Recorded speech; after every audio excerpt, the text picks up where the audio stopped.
Thank you for these marvelous presentations.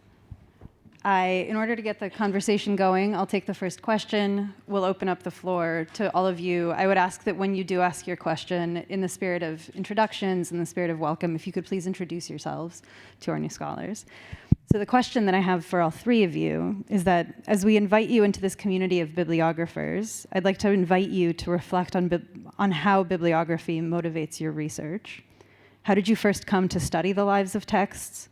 What insights has this methodology enabled? And what further avenues do you hope to pursue as bibliographers? I can start as person in the first chair. So this presentation specifically was motivated by a very basic question that I had as a librarian, which is I was a public librarian working in a county library system that had 15 branches total.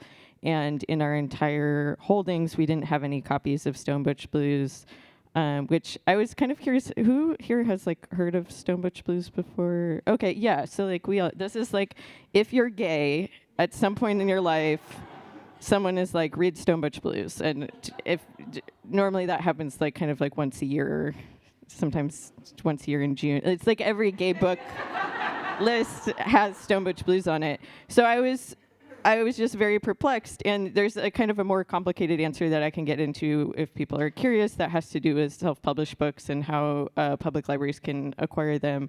But for me, it was that kind of very basic motivation and through the practical use of the book. But I think as someone who works on queer and trans history broadly, it's really impossible to think about that without thinking about the printing and distribution of books because of how deeply it has been politicized.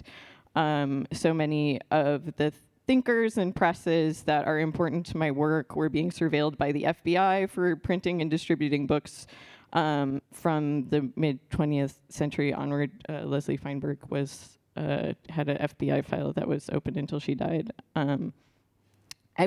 It's just inextricable, and if you're really interested in finding out about people whose histories have been lost, being able to trace a bibliography as provided by a press, as you can go into an archive, look at the complete distribution catalog for a place like Firebrand, and find 10 or 15 people whose work is essentially lost, but whose ideas have shaped the way that, I personally am approaching things, and I wouldn't have known that if I wasn't able to go through and, kind of materially trace everything. So it just felt like an inevitable research methodology for me.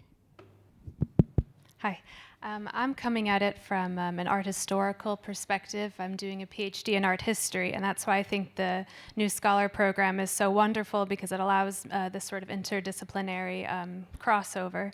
And my dissertation is on the revival of artistic lithography, and through this study, I found out that some of these actors, very early on, before they started the revival proper, had this magazine. And the more I looked into it, the more I had to find out about it. And the introduction said, it's the first chapter of my book.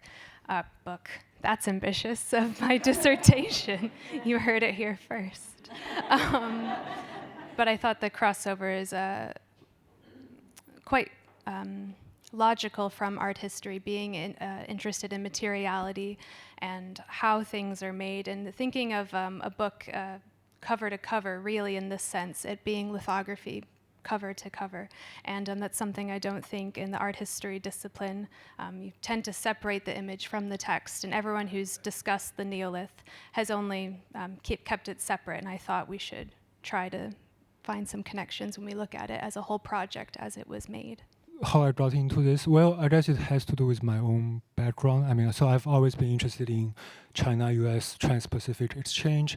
As someone born and raised in China and came to the US for college, and also I like books, so I just basically try to combine these two interests, right? So here we go. And well, I think one of the next steps for me. So I'll admit. Everything I've presented so far today is based more on the archives than on the books themselves. But the one of the next steps that I will take, going further into this research, is to go to the Library of Congress, go to Chicago, go to Harvard Engine, go to Columbia, to look at these books that arrived in these collections in that period, to examine these books myself, right? Because archival records don't tell you everything, especially the sort of invisible, I don't know, maneuvering or agency considerations that went into exchange. So I think Yuan Tongli, the protagonist in my presentation, is a very good example of this. Like he really decided on a case-by-case basis whether a particular book or a particular collection could be shared with or could be shipped abroad to Europeans or Americans, or should be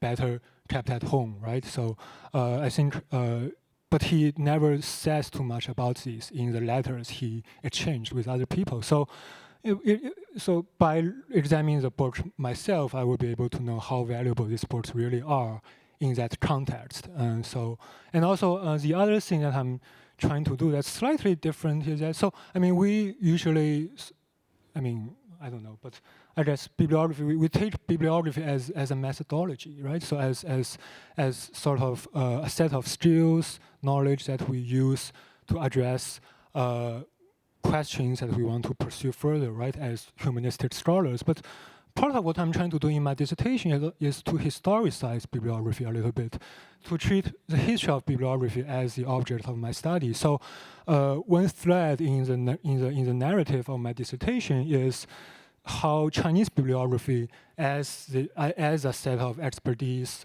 experience, skills, whatever, how it went from this early modern, more organic ecosystem of book dealers, philological scholars, and book collectors, to, in the 20th century, a more sort of institutionalized bibliography that's being incorporated into research libraries, into universities. So, I mean, the 20th century is a time that witnessed the formal sort of establishment of bibliography in China, and also, I believe in elsewhere as well, the formal establishment of bibliography as a specialized field, right? So I'm interested in this process, right? So this transformation of bibliography as a body of knowledge, specialized knowledge from the early modern to the modern period.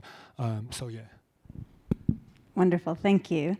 There's a mic that is circulating the room, so if there are any questions from the audience, we would be happy to take them.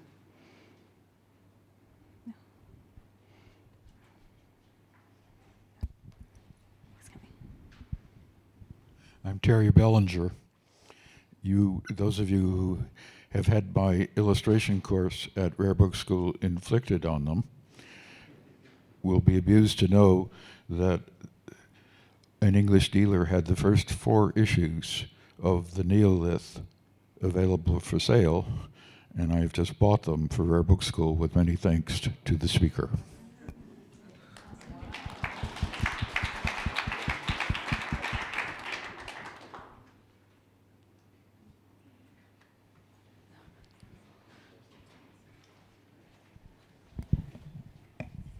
Hi, I'm Sarah Warner. I'm editor of PBSA. I was really struck, especially in I'm blanking on everybody's names, because all I could think of is Leslie Feinberg. Leslie Feinberg and the librarian who was the point of exchange between, between China and Library of Congress, how much there is this individual, this one person who's exerting such a huge influence over the field. I am not as immersed, I want to say Edith Nesbit, I am not as immersed in the work, the period that you've been focused on, but I'm wondering too about this idea of how do we work think about what it means that there's an individual who's exerting so much influence and how that might shape or not shape the questions we ask of it. All 3 of you, I think. Thank you. Yeah, I mean, I think in the grand scheme of queer and trans history, the individual is a very kind of like problematic figure, right? Because this is all coalitional organizing, coalitional work. We think of Leslie, we think of Nancy Bariano, who's editing the book, the several people who looked at drafts of it, Amber Hollabaugh, who encouraged Leslie to send it in. This is all like work being done in community. And I think one of the kind of fascinating things is that because Leslie is used as this figurehead, it feels like almost like a kind of like willful ignorance around her work, which was so much about showing the collective and pushing for the collective and saying, you know, I'm here to talk to you about what we can all do together, what liberation looks like as a collective project. So it is a very complicated thing. At the same time, you know, if you have a recognizable figure, that person helps carry a narrative, carry a story out into the world. But I think that like the lesson we learned from Leslie's work is that like Leslie alone was not creating the possibility for that book to exist and for trans people to organize together. It was about the community infrastructure behind it. And I think that's part of what this tries to do, is to look at, you know, how a book doesn't circulate just through one person writing it, you know. Yeah, so yeah, I mean, so yeah, he was influential. I mean, I guess the short answer to your question is yes and no. So yes, because Yuan was influential, primarily due to his position as the most as the director of the National Library, and he was also, I mean, this is something I didn't mention in the presentation, but he was perhaps the most active library builder in China in the first half of the 20th century. He not only led the National Beiping Library, but also he trained a generation of professional Chinese librarians. He was the president of the first, the earliest Chinese Library Association, so the professional organization for librarians. So he was tremendously influential in this inaugural generation of Chinese librarians. So and he's very well connected. He's a very, very social person, as you can, you know, as I read through his correspondence, he's very, very good at making friends. Really, so yeah, I mean, but at the same time, he's not the only one in this story. So in my sort of larger dissertation, I also trace. So Yuan is part of a coterie of librarians, perhaps a little bit over a dozen individuals, Chinese librarians who was involved in this Sino-US exchange. So they were generally trained in the US or in American-style institutions in China, and then trained in American library schools, and then had a lot of interactions with universities, organizations such as the Rockefeller, and also with research libraries like the Library of Congress. So they really played an important role as sort of the mediating force between the two countries, and played an important role in acquiring, cataloging books for sinological collections. So not just the Library of Congress, but the Harvard Yanjing Library, the Columbia, and to a certain degree Chicago, and several other institutions as well. So they really played a very important role in this larger story. And I can just very briefly chime in. We do have, like I said, the editors that have their mission that they want. But what really interested me is the shared goals amongst the contributors. And this was never meant to be a money-making scheme. Each of the editors put forward £10, and they didn't ask for any advertisements in the papers. So it was really a mission on the one part for the lithographers who wanted to practice and experiment with the medium. And we don't have any real archives about Price that I found yet about how he asked people, but it's just such a small world. I think it's really these networks amongst this mission. But like I said with Nesbitt, she reached out to anyone she read and liked, and more frequently than not, they were sort of in this Fabian world. So they all do sort of end up being quite similar. Hello, thank you all so much for 3 really amazing presentations. My name is Emily Spinagle, and I'm on the council class for 2027. I thought it was interesting that each of your presentations is focusing on this missional or intentional use of printing or publication to bear out a larger ideal. And as collaborative as each of these are, there's still this kind of notion of control in each of one.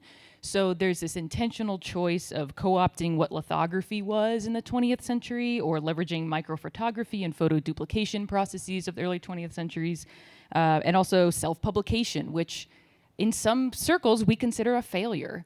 And so I'm curious if each of you could just briefly focus in again on that intentional choice to use those technologies, because I think that's really fascinating that all three are using it to their greatest abilities. And thank you so much.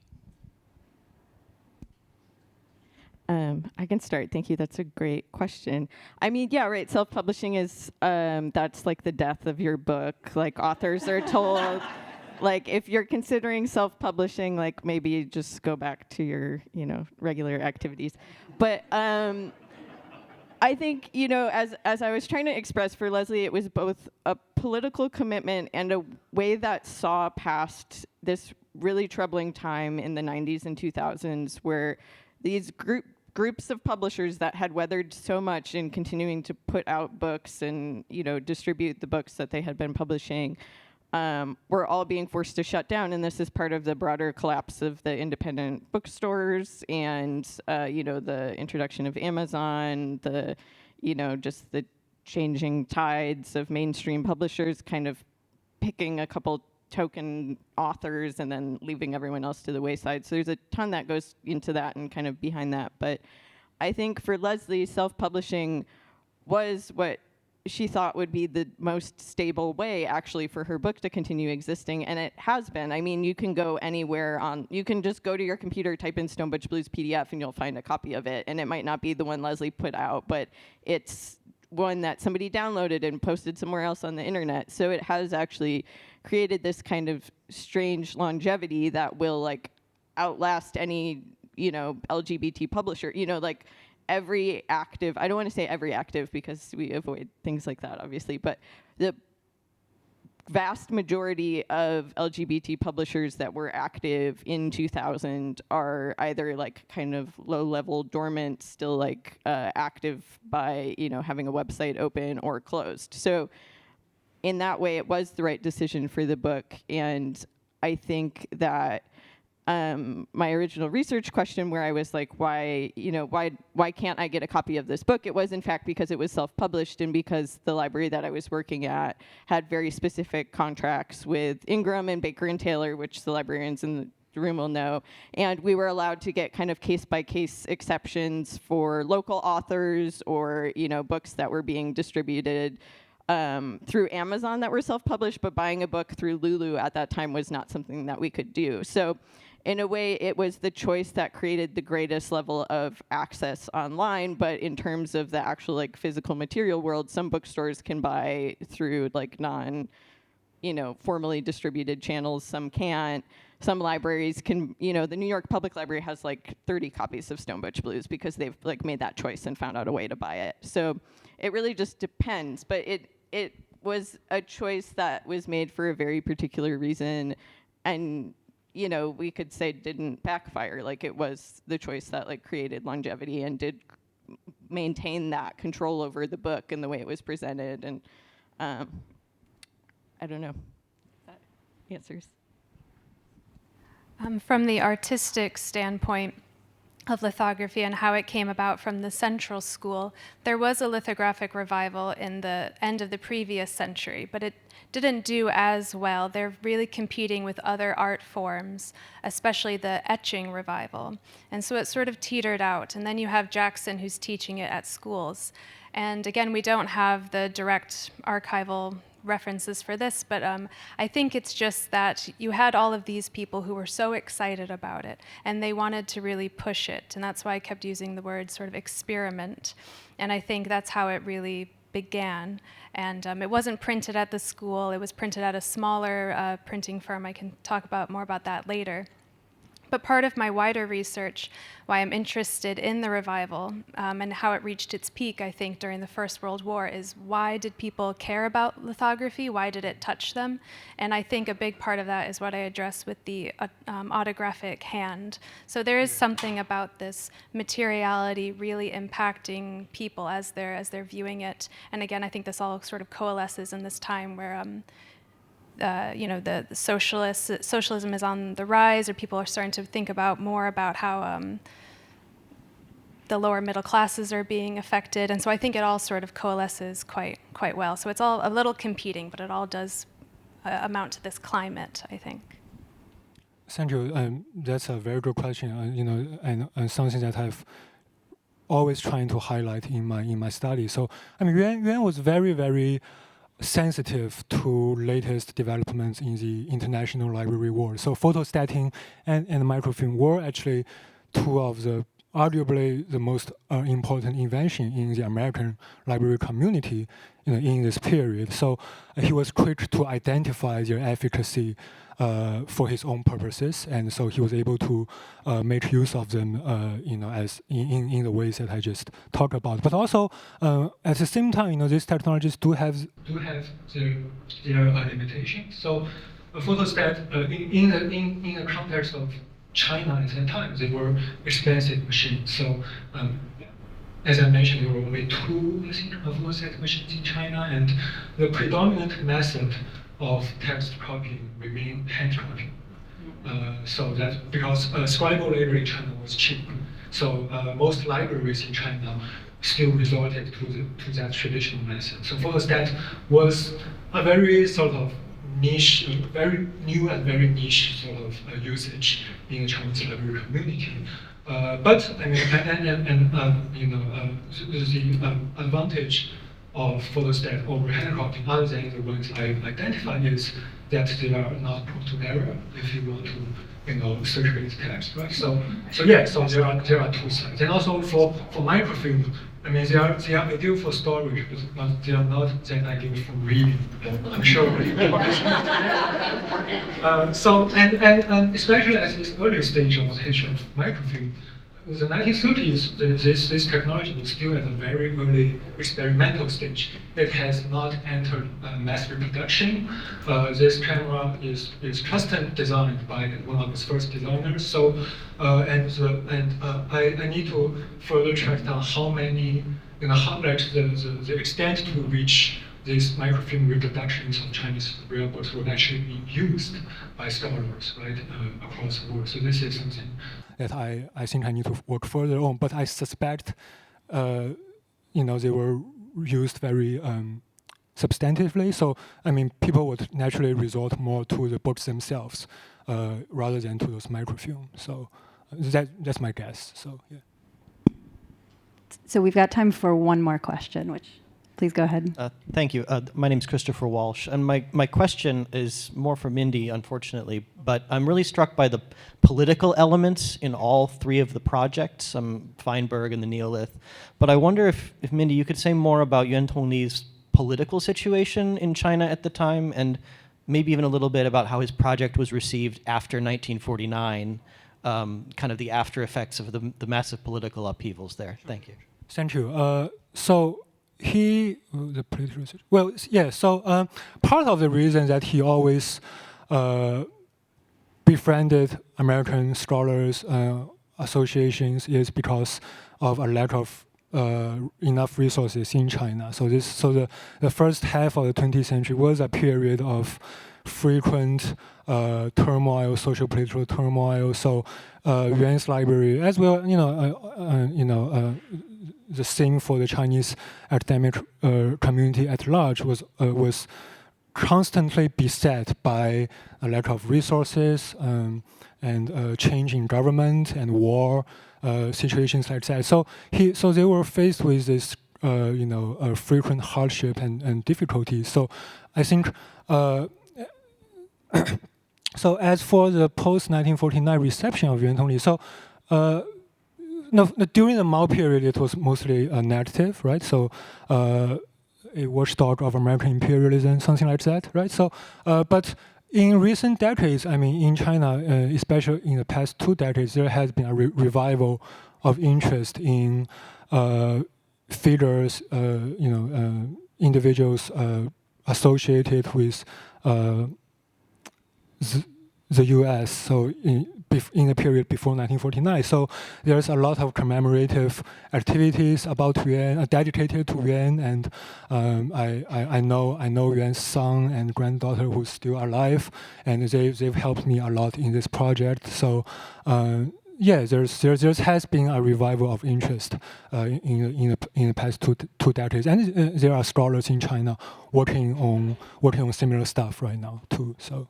Thank you, Mindi. I wonder if Cassandra and Clara, do you have any thoughts on the political ends of your projects that you want to add before we close out for the day? Well, it would just be reiterating what was in my talk, but yeah.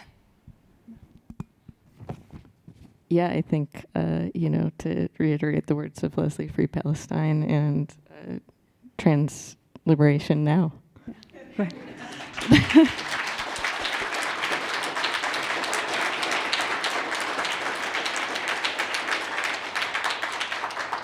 So thank you, everyone. Thank you to our wonderful new scholars. I hope we can continue these conversations over coffee, over the rest of the day. Thank you to our new scholars committee for their wisdom and their insight in choosing such a wonderful group. So please go have coffee, enjoy, and please come back by 3 o'clock to enjoy a keynote lecture from Nora C. Benedict and for our business meeting.